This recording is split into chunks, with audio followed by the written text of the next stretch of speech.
Magandang hapon! Kumusta po? Narito po ulit ang update natin para sa lagay ng ating panahon ngayong hapon po ng August 15, 2023 na kung saan sa ngayon ay patuloy pa rin ang pag-iral ng habagat dito po sa ating bansa na nagdudulot pa rin ng mga isolated rains sa malaking bahagi po at mas lalo pa na lalakas ang habagat sa susunod na mga araw na siyang magdudulot ng mas malawakan na mas malalakas na mga pag-uulan sa malaking bahagi po ng ating bansa, lalo na at posibleng may dalawang sama ng panahon na mabubuo na siya pong magpapalakas ng habagat.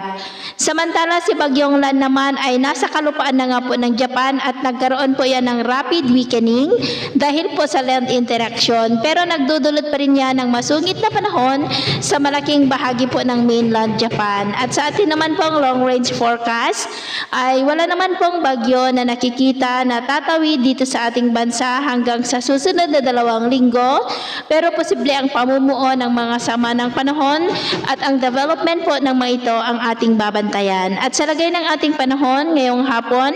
ay patuloy pa rin ang maulap na kalangitan na may mga pulupulong pag-ulan sa may Zamboanga Peninsula, Northern Mindanao,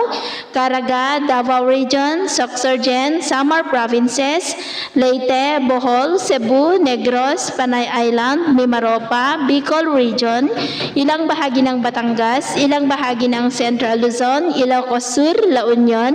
Cordillera, Isabela at ilang bahagi ng Cagayan. At mamayang gabi ay posible pa rin ang may kalakasan ng mga pag-uulan lalo na po sa malaking bahagi ng Mindanao, Kabisayaan, ilang bahagi ng Southern Luzon at may mga isolated with at times heavy rain sa ilang bahagi ng Isabela, Kalinga, Mountain Province at ilang bahagi po ng Metro Manila at Cavite. Kaya mag-ingat pa rin tayo dahil posible pa rin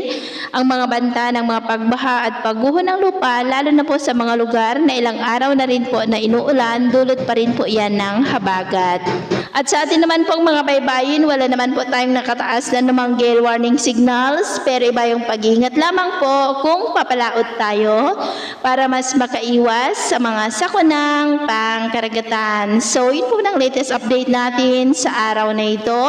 At ako po muli si James na nagsasabing sa kahit anong pagsubok po na darating sa ating buhay, huwag na huwag po tayong mawawalan ng pag-asa. Thank you and God bless!